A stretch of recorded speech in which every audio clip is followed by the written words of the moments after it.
Jesus everyday എന്ന ഈ പ്രാർത്ഥനാ കൂട്ടായ്മ അതിരാവിലെ എഴുന്നേറ്റ് കാണുന്ന ഒത്തിരി പേരുണ്ട്. പലരും ഈ പ്രാർത്ഥനയെക്കുറിച്ച് പ്രോത്സാഹനജനകമായ വാക്കുകൾ പറയുമ്പോൾ വീണ്ടും വീണ്ടും അത് ചെയ്യാനുള്ളൊരു ആവേശം കർത്താവ് തരുന്നു. മാത്രമല്ല പലരും സാമ്പത്തികമായ ഒരു കൂട്ടായ്മ പല നാടുകളിലിരുന്ന് പല ജില്ലകളിലിരുന്ന് കാണിച്ചു. അത് ഒരു അടയാളമായിട്ട് ഞങ്ങൾ കാണുകയാണ്. അതായത് ഇത് കർത്താവിൻ്റെ പദ്ധതിയാണെന്നുള്ള, ഇത് കർത്താവിൻ്റെ ഹിതമാണെന്നുള്ളത് ഈ അടയാളങ്ങളിലൂടെ ഞങ്ങൾ സ്വീകരിക്കുന്നു. അങ്ങനെ ഞങ്ങൾക്ക് കൂട്ടായ്മ കാണിച്ച എല്ലാ പ്രിയപ്പെട്ടവർക്കും നന്മയുണ്ടാകട്ടെ. നിങ്ങളുടെ ബിസിനസ്, നിങ്ങളുടെ ജോലി, നിങ്ങളുടെ തലമുറകളെല്ലാം യേശുവിൻ നാമത്തിൽ അനുഗ്രഹിക്കപ്പെടട്ടെ. ഇന്ന് നമുക്ക് ഫിലിപ്പിയ ലേഖനം 4-ാം അധ്യായം 8-ാം വാക്യത്തിൽ പൗലോസ് അപ്പോസ്തലൻ പറയുന്ന ആ ഭാഗത്തിൻ്റെ ഒടുവിലത്തെ ഭാഗം ഇങ്ങനെയാണ്: ഒടുവിൽ സഹോദരന്മാരെ, സത്യമായതൊക്കെയും ഘനമായതൊക്കെയും നീതിയായതൊക്കെയും നിർമ്മലമായതൊക്കെയും രമ്യമായതൊക്കെയും, ഇന്നലെ നമ്മളതാണ് ചിന്തിച്ചത്, സ്നേഹപരമായത്, അതായത് രമ്യമായതൊക്കെയും. അടുത്തത് ഇന്ന് സൽകീർത്തിയോ അതൊക്കെയും, സൽഗുണമോ പുകഴ്ചയോ അതൊക്കെയും ചിന്തിച്ചുകൊള്ളുക. എന്ത് ചിന്തിക്കണം? ഈ പറഞ്ഞതെല്ലാം നമ്മുടെ ജീവിതത്തിൻ്റെ ഉയർച്ചയ്ക്ക് വേണ്ടിയുള്ളതാണ്. ഇത് ചിന്തിക്കണം. ഇത് ചിന്തിക്കാതെ ആവശ്യമില്ലാത്ത ചിന്തിക്കും. എങ്ങനെ ജീവിക്കും, എങ്ങനെ പിള്ളേരെ പഠിപ്പിക്കും, ആവശ്യമില്ലാത്തത് ചിന്തിച്ച് അതിനെ വിചാരപ്പെട്ട് മനം കലങ്ങി തളർന്ന് വീട്ടിനകത്ത് ഭയങ്കര വഴക്കായി പിണക്കമായി, എൻ്റെ കാര്യമൊന്നും നടക്കുന്നില്ല, ദൈവം എന്നോട് മറുപടിയൊന്നും പറയുന്നില്ല, എനിക്ക് ഒരു നന്മയുമില്ല, ഞാനൊരു പരാജയമാണ്. ആവശ്യമില്ലാത്ത ചിന്തകൾ, ആവശ്യമില്ലാത്ത വാക്കുകളെയൊക്കെ ഉണ്ടാക്കും. നല്ല ചിന്തകൾ നല്ല വാക്കുകൾ കൊണ്ടുവരും. ഇവിടെ നോക്കിയേ, സൽകീർത്തിയായതൊക്കെയും. അപ്പം നമുക്ക് ഒരു മാന്യത കിട്ടുന്ന എല്ലാം ചിന്തിക്കണം. നമുക്കൊരു മാന്യത എങ്ങനെ ഉണ്ടാകും അത് ചിന്തിക്കണം. നമ്മുടെ സമൂഹത്തിൽ പലർക്കും മാന്യത എങ്ങനെ ഉണ്ടായത്? അവർ കഠിനാധ്വാനം ചെയ്താണ്. അപ്പം അങ്ങനെ കഠിനാധ്വാനം എന്നുള്ളത് നല്ലൊരു ചിന്തയാണ്. കൊച്ചുകുട്ടികൾ പഠിക്കുമ്പോൾ നന്നായിട്ട് പഠിച്ചാൽ നല്ലൊരു ഭാവി ഉണ്ടാകും. ഡോക്ടറാകാം, എഞ്ചിനീയർ ആകാം, ഉയർന്ന ഉദ്യോഗസ്ഥന്മാരായി മാറാം. ഇന്ന് സമൂഹത്തിൽ ഉയർന്ന തലത്തിൽ ഇരിക്കുന്നവരൊക്കെ സൽകീർത്തി സമ്പാദിച്ചവരാണ്. അവർ ഹാർഡ് വർക്ക് ചെയ്തവരാണ്. അവരതിൽ തന്നെ ഫോക്കസ് ചെയ്തവരാണ്. അപ്പോൾ സൽകീർത്തി ആയത് ചിന്തിക്കണം. അങ്ങനെ ചിന്തിക്കാൻ തുടങ്ങുമ്പോഴാണ് 5-ാം ക്ലാസ്സിൽ പഠിക്കുന്ന കുട്ടിക്ക് പിന്നെ ഒരു 25 വർഷം കൂടി, ഒരു 30 വയസ്സ് വരെയും പഠിക്കാനുള്ള ആവേശമാണ് നല്ല ചിന്തകൾ തരുന്നത്. ചില കുട്ടികൾ ഒരു കാര്യത്തിൽ സെറ്റ് ചെയ്താൽ അത് സ്വന്തമാക്കിയിരിക്കും. അതിനിടയിൽ എന്തെല്ലാം കാര്യം നടന്നാൽ അവരത് ശ്രദ്ധിക്കുകയും കൂടിയില്ല. അതിൻ്റെ ഇടയ്ക്ക് അവരുടെ ഒപ്പം പഠിക്കുന്ന പിള്ളേർ പ്രേമവും കറക്കവും ബൈക്കിൻ്റെ പുറകെ പോക്കും, ഇതിലൊന്നും അവർ ഇടപെടില്ല. കാരണം അവരൊരു കാര്യത്തിൽ ഫോക്കസ് ചെയ്ത് വെച്ചിരിക്കുകയാണ്. അതിന് ശരിയാകാത്തത്, അതിന് യോജിക്കാത്ത എല്ലാം അവർ കളയും. അവരവരുടെ ജീവിതത്തിനൊരു ചിത്രം വരച്ചിട്ടുണ്ട്. അവരുടെ ഭാവിക്ക് അവരൊരു പേരുണ്ടാക്കിയെടുക്കും. അവർക്ക് സ്പോർട്സിലൂടെ, ചിലർ സിനിമാ ലോകത്തിലൂടെ എല്ലാം അവർക്കൊരു നല്ല പേരുണ്ടാക്കി. അപ്പം നല്ല പേരുണ്ടാക്കുന്നത് ചിന്തിക്കണം. കർത്താവും കൂടെ ഉണ്ടെങ്കിൽ അത് വേഗത്തിൽ നടക്കില്ലേ? സൽകീർത്തിയായത് ചിന്തിക്കണം. അടുത്തത് സൽഗുണമോ പുകഴ്ചയോ, നല്ല ഗുണങ്ങൾ ചിന്തിക്കണം. പിന്നെ പുകഴ്ച, മറ്റുള്ളവർക്ക് ഇവിടെ മുമ്പിൽ നമ്മെ ഒന്ന് മറ്റുള്ളവർ ബഹുമാനിക്കത്തക്ക രീതിയിൽ നമ്മൾ കാര്യങ്ങളെ സെറ്റ് ചെയ്യണം. ആ ഒരു ചിന്തയിൽ നമ്മൾ വരണം. ശൗൽ എന്ന് പറയുന്ന മനുഷ്യൻ ദുഷ്ടനായിരുന്നു. ഇപ്പോൾ ഏറ്റവും വലിയ ചിന്തകളുടെ ഉടമസ്ഥനാണെന്ന് ഓർക്കണം. നേരത്തെ ആരെ കൊല്ലാം, ദൈവമക്കളെ, സഭയെ എങ്ങനെ മുടിക്കാം, ദുഷ്ടത ചിന്തിച്ച മനുഷ്യനാണ്. ഇപ്പോൾ നല്ലത് ചിന്തിക്കുന്നു. ഇപ്പോൾ ഒനോസിമോസ് എന്ന് പറയുന്ന ഒരു കള്ളനെ കൈ കിട്ടിയപ്പോൾ കള്ളനെ വലിയ ദൈവദാസനാക്കി മാറ്റി. കാരണം ചിന്താഗതികൾക്ക് മാറ്റം വന്നാൽ നമ്മുടെ അടുക്കൽ വരുന്നവരെല്ലാം അത്ഭുതമായിട്ട് മാറും.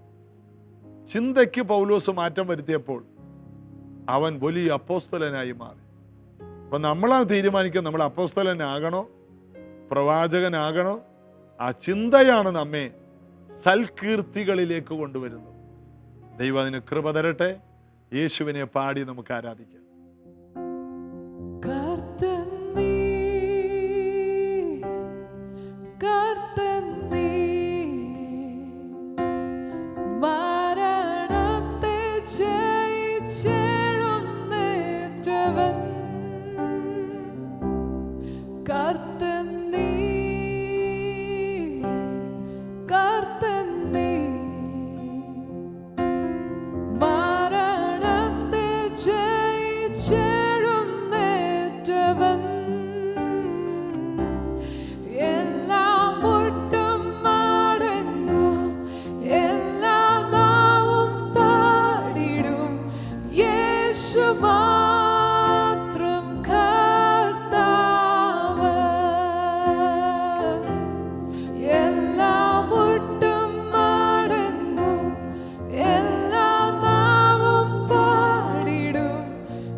God.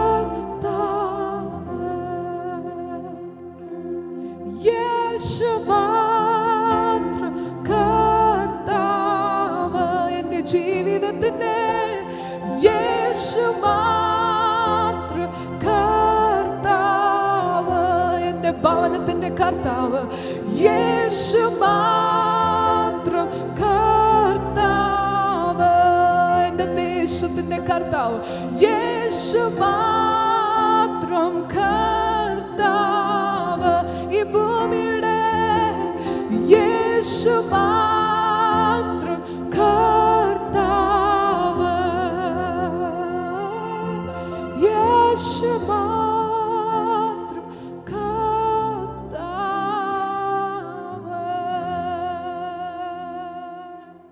ഇന്ന് നമ്മൾ 24-ാം അധ്യായത്തിലേക്ക് വന്നു. ഉൽപ്പത്തി പുസ്തകത്തിൽ അതിൽ നമ്മൾ 23-ൽ വായിച്ചത് സാറ 127 വയസ്സിൽ മരിച്ചു.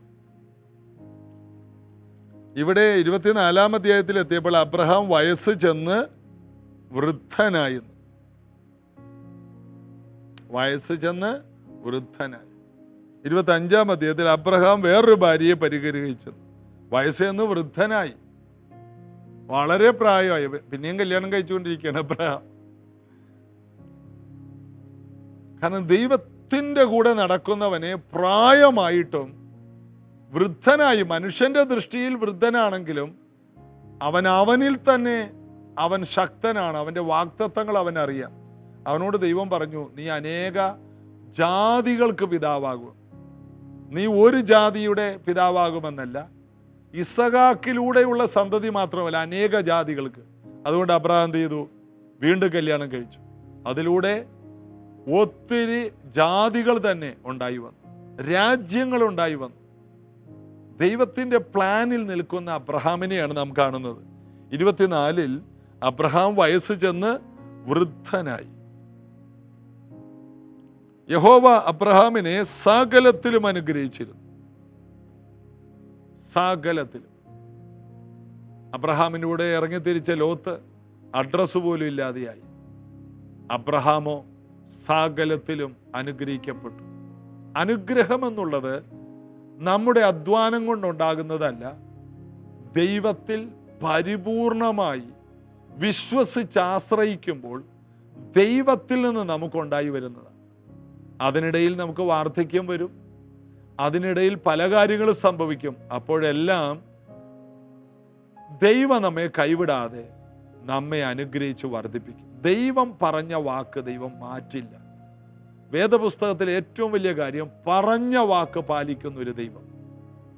ഞാൻ ഈ കഴിഞ്ഞ ദിവസം യോശുവയുടെ പുസ്തകം വായിക്കുകയാണ്.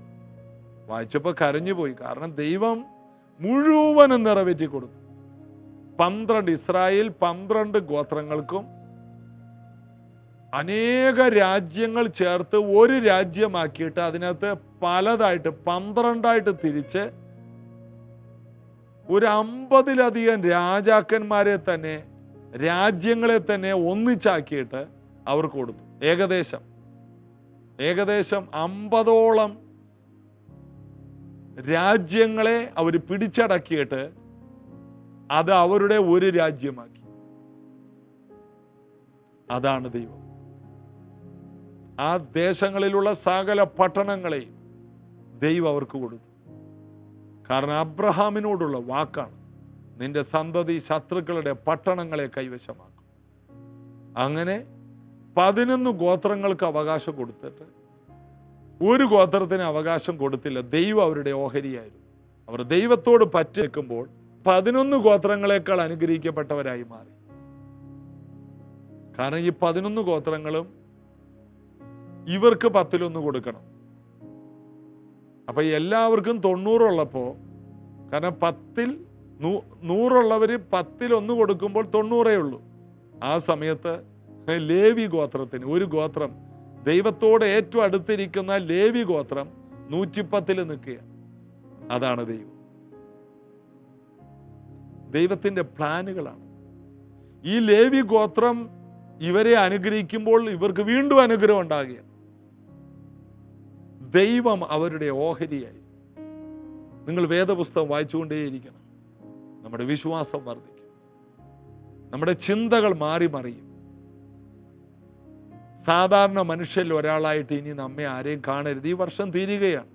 2024-ൽ ദൈവത്തിൻ്റെ മനുഷ്യരായി ജീവിക്കണം. ഏറ്റവും കൂടുതൽ ബന്ധം സ്ഥാപിക്കേണ്ടത് ദൈവത്തോടായിരിക്കണം. ഈ ജീസസ് എവരിഡേ എന്ന ഈ പ്രാർത്ഥനയിലൂടെ എനിക്ക് ഏറ്റവും വലിയ അനുഗ്രഹം, നിങ്ങൾ അനുഗ്രഹിക്കപ്പെടുന്നുണ്ടോ ഇല്ലേ എന്നുള്ളതല്ല, ഞങ്ങൾ അനുഗ്രഹിക്കപ്പെടുകയാണ്. ഇതിൻ്റെ പുറകിൽ അധ്വാനിക്കുന്ന ഞങ്ങളിത് കേട്ടും ഞങ്ങളുടെ കുഞ്ഞുങ്ങൾ ഇത് എഡിറ്റ് ചെയ്തും എല്ലാം അനുഗ്രഹിക്കപ്പെടുകയാണ്. ഈ ചിന്ത കൊണ്ട് ഞങ്ങൾ നിറയുകയാണ്. ഇതൊരു നന്മയായിട്ട് കാണുകയാണ്. ദൈവത്തിന് വേണ്ടി സംസാരിക്കുമ്പോൾ ഞങ്ങൾ കൂടുതൽ അനുഗ്രഹിക്കപ്പെടുകയാണ്. അബ്രഹാം വയസ്സ് ചെന്ന് വൃദ്ധനായി. യഹോവ അബ്രഹാമിനെ സകലത്തിലും അനുഗ്രഹിച്ചു. അബ്രഹാം വീട്ടിൽ ജനിച്ച ഒരു ദാസനുണ്ട്, ഏലിയാസർ. ഏലിയാസറിനെ വിളിച്ചു അബ്രഹാം, എൻ്റെ മകനെ ഒരു പെൺകുട്ടിയെ എടുക്കണം. അപ്പോഴേക്കും സാറാവ് ഭൂമിയിൽ നിന്ന് മാറ്റപ്പെട്ടു. അബ്രഹാം പറഞ്ഞു, നീ എൻ്റെ മകനായി ഇസഹാക്കിന് ഒരു പെൺകുട്ടിയെ എടുക്കണം. ഈ ചുറ്റുവട്ടത്തുള്ള ജാതികളിൽ നിന്ന് എടുക്കരുത്. എൻ്റെ കുടുംബത്തിൽ ചെന്നിട്ട് ആ കുടുംബത്തിൽ നിന്ന് തന്നെ എടുക്കണം. ആ കാലത്ത് കുടുംബങ്ങളിൽ നിന്ന് വിവാഹം ദൈവം ഒരുക്കുമായിരുന്നു. ദൈവം കണ്ട ഫാമിലിയാണ്, അല്ലാതെ വേറൊരു കുടുംബത്തെ അന്ന് അവർക്കില്ല. അതുകൊണ്ട് അബ്രഹാമിൻ്റെ ഫാമിലിയെ ദൈവം കണ്ടതായതുകൊണ്ട് ആ ഫാമിലിയിൽ നിന്ന് ഒരു പെൺകുട്ടിയെ എടുക്കാൻ പറഞ്ഞു. അപ്പോൾ അബ്രഹാമിൻ്റെ ദാസൻ പറയുന്നുണ്ട്, ഞാൻ പോകുന്ന സ്ഥലത്തുനിന്ന് ആ പെൺകുട്ടിക്ക് വരാൻ മനസ്സില്ലെങ്കിലും കുഴപ്പമില്ല, അത് ദൈവം നോക്കിക്കോളും. നീ പുറപ്പെടുക, ദൈവം അതിനു വേണ്ടി ദൂതനെ നിനക്ക് മുമ്പിലയക്കാം. അബ്രഹാമിന് ഉറപ്പാണ്, എൻ്റെ ഒരു ആവശ്യം വന്നാൽ ദൂതന്മാരിറങ്ങും. കാരണം മമ്മറയുടെ തോപ്പിൽ തൻ്റെ വീട്ടിനകത്ത് ദൂതന്മാർ വന്ന് ഭക്ഷണം കഴിച്ചതൊക്കെ അബ്രഹാമിനെ അറിയാം. അതുകൊണ്ട് അബ്രഹാമിന് ദൂതന്മാരെന്ന് പറയുന്നത് തൻ്റെ ജീവിതത്തിൽ ഒരു സാധാരണ സംഭവമാണ്. അത് അബ്രഹാം പറയുന്നുണ്ട് 7-ാം വാക്യത്തിൽ, എൻ്റെ പിതൃഭവനത്തിൽ നിന്നും ജന്മദേശത്തു നിന്നും എന്നെ കൊണ്ടുവന്നവനും എന്നോട് അരുളി ചെയ്തവനും നിന്റെ സന്തതിക്ക് ഞാൻ ഈ ദേശം കൊടുക്കുമെന്ന് എന്നോട് സത്യം ചെയ്തവനുമായ സ്വർഗത്തിൻ്റെ ദൈവമായ യഹോവ എൻ്റെ മകനെ ഒരു ഭാര്യയെ അവിടെ നിന്ന് കൊണ്ടുവരുവാൻ തക്കവണ്ണം നിനക്ക് മുമ്പായി ഒരു ദൂതനെ അയക്കും. ഉറപ്പാണ്, എന്നെ വിളിച്ച ദൈവം ഒരു ദൂതനെ നിന്റെ മുൻപിൽ അയക്കും. നീ ധൈര്യമായിട്ട് പോയിക്കോ. ഞാൻ സേവിക്കുന്ന ദൈവം എൻ്റെ കുഞ്ഞിന് വേണ്ടി, അവന് വേണ്ടി, ഒരു പെൺകുട്ടിക്ക് വേണ്ടി ഒരു ദൂതനെ നിനക്ക് മുമ്പിൽ അയക്കും. ഏലിയാസറേ, നീ പോകുന്നത് കൊണ്ടല്ല കാര്യം നടക്കുന്നത്, നിന്റെ പ്രാർത്ഥന കൊണ്ടുമല്ല. നീ പോകാൻ ചുവട് വെക്കുമ്പോൾ കാര്യങ്ങളെല്ലാം ശരിയാക്കുന്ന ഒരു ദൂതനെ നിന്റെ കണ്ണുകൊണ്ട് നീ കാണില്ല, എന്നാൽ കാര്യങ്ങൾ നടക്കും. അങ്ങനെ ഏലിയാസർ യാത്ര പുറപ്പെട്ടു. ആ ദേശത്ത് ചെന്നു. ആ ദേശത്ത് ഒരു കിണറ്റ് കരയിൽ നിന്നുകൊണ്ട് പ്രാർത്ഥിച്ചു, ദൈവമേ, എൻ്റെ യജമാനൻ്റെ ദൈവമേ, യജമാനൻ്റെ മകന് വേണ്ടി അങ്ങ് വെച്ചിരിക്കുന്ന പെൺകുട്ടിയെ കാണിച്ചു തരണമേ. ഇതാ ഞാൻ ഈ കിണറ്റ് കരയിൽ നിൽക്കുന്നു. ഈ പട്ടണത്തിലെ പെൺകുട്ടികൾ വെള്ളം കോരാൻ വരുമ്പോൾ പാത്രത്തിൽ വെള്ളം കോരി എനിക്കും ഒട്ടകങ്ങൾക്കും തരുന്ന ആ പെൺകുട്ടി തന്നെ ആകട്ടെ. അദ്ദേഹം ഒരു അടയാളവും വെച്ചു. പ്രാർത്ഥിച്ച് തീരുന്നതിന് മുമ്പ് റിബേക്ക തോളിൽ പാത്രവുമായിട്ട് വരുന്നു. ഏലിയാസർ വെള്ളം ചോദിച്ചു. യജമാനെ കുടിച്ചാലോ എന്ന് പറഞ്ഞിട്ട് ഞാൻ ഒട്ടകങ്ങൾക്കും കോരിത്തരാമെന്ന് പറഞ്ഞ് കിണറ്റിലേക്ക് ഓടിയിറങ്ങി. അപ്പോൾ കറങ്ങി ഇങ്ങനെ സ്റ്റെപ്പ് വഴി ഓടി ഇറങ്ങുന്ന വലിയ കിണറാണ്.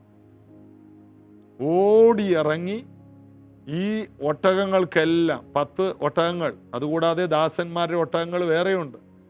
ഈ ഒട്ടകങ്ങൾക്കെല്ലാം ആരോ കണക്ക് പറഞ്ഞത് ഒരു ഒട്ടകം 40 ലിറ്റർ വെള്ളം കുടിക്കുമെന്ന്. ഈ പെൺകുട്ടി ഇതിനെല്ലാം കോരിക്കൊടുത്തു. ഏലിയാസറിന് ഉറപ്പായി. കഠിനാധ്വാനിയായ, ആ അധ്യായത്തിൽ എഴുതിയിട്ടുണ്ട്, പുരുഷൻ തൊടാത്ത കന്യകയായ റിബേക്ക ജീവിതത്തെ സൂക്ഷിക്കുന്നു.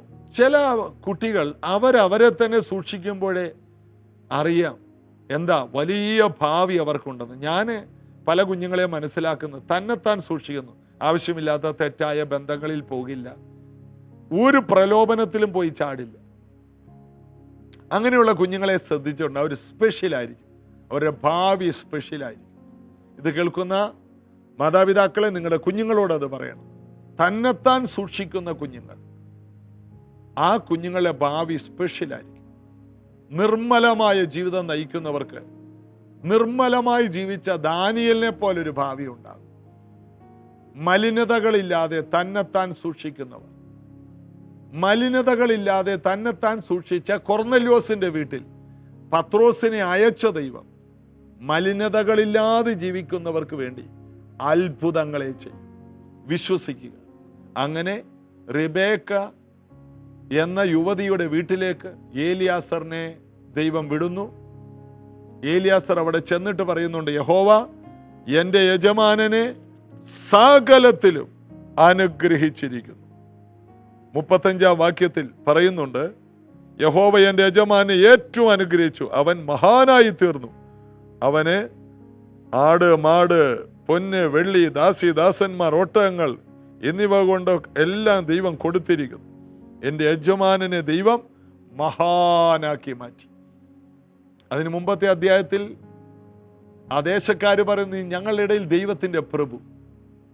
വീട്ടിലെ ദാസൻ പറയുന്നു, ഞങ്ങളുടെ യജമാനൻ മഹാനായിരിക്കും. അതാണ് കർത്താവ്. ആ അബ്രഹാമിന് വേണ്ടി, അബ്രഹാമിൻ്റെ മോന് വേണ്ടി ഒരു അബദ്ധം സംഭവിക്കില്ല. കാരണം ദൈവം തിരഞ്ഞെടുത്ത അബ്രഹാമിൻ്റെ മകന് വേണ്ടി, ദൈവത്തിന് വേണ്ടി നിന്ന അബ്രഹാമിന് വേണ്ടി, അവൻ്റെ കുഞ്ഞിന് വേണ്ടി ദൈവം ഏറ്റവും നല്ലതേ കരുതി വെക്കും. അതാണ് പുരുഷൻ തൊടാത്ത കന്യകയായി തന്നെത്താൻ സൂക്ഷിച്ച ആ പെൺകുട്ടി ഏറ്റവും നല്ലൊരു വീട്ടിലേക്ക് വന്ന് കയറാൻ പോവുകയാണ്. ഇതാണ് ദൈവം. നാം നമ്മെ തന്നെ സൂക്ഷിച്ചാൽ, ഇസഹാക്ക് 40 വയസ്സ് വരെ ഒരു ദോഷം ചെയ്യാതെ തന്നെത്താൻ സൂക്ഷിച്ചു. ഇത്രയും സമ്പത്തുണ്ടായിട്ടും ഒരു തെറ്റായ വഴിയിലേക്ക് അവൻ തിരിഞ്ഞില്ല. ദൈവത്തിൻ്റെ പ്രോഗ്രാമിലുള്ളവർ പ്രായം പോയെന്ന് തോന്നിയാലും അവരനങ്ങില്ല, അവരവരെ തന്നെ സൂക്ഷിക്കും. അവരുടെ സമയമാകുമ്പോൾ ദൈവം വഴികളെ തുറക്കും. അതുകൊണ്ട് ഈ അധ്യായത്തിൽ നിന്ന് മനസ്സിലാക്കുന്നത് ദൈവാനുഗ്രഹങ്ങളാണ്. ദൈവം കൊണ്ടുവരേണ്ടത് കൊണ്ടുവരും. ദൈവം മുൻപിലയക്കേണ്ട ദൂതനെ മുൻപിലയക്കും. കാര്യങ്ങളെല്ലാം ദൈവം ചെയ്യും. നമുക്ക് പ്രാർത്ഥിച്ച് ഇവിടെ അവസാനിപ്പിക്കാം. ഇതിൽ തുടരുകയാണെങ്കിൽ മണിക്കൂറുകൾ പറയാനുള്ള ഒരു അധ്യായമാണ്. അതിൽ നിന്ന് പ്രധാനപ്പെട്ട കാര്യം, ഇസഹാക്കിന്റെ ജീവിതത്തിന് വേണ്ടി ദൈവം ഒരുക്കിയത് ഏറ്റവും വിലയേറിയതായിരുന്നു. ഏലിയാസറിന്റെ പ്രാർത്ഥന അതുപോലെ സംഭവിക്കാൻ കാരണം ആ ദൈവിക വഴിയിലൂടെ അവൻ യാത്ര ചെയ്തു. അബ്രഹാമിന്റെ വാക്ക് കേട്ട് അവൻ ഇറങ്ങിത്തിരിച്ചു. ദൂതൻ കാര്യങ്ങളെല്ലാം തക്ക സമയത്ത് വരുത്തി തീർത്തു.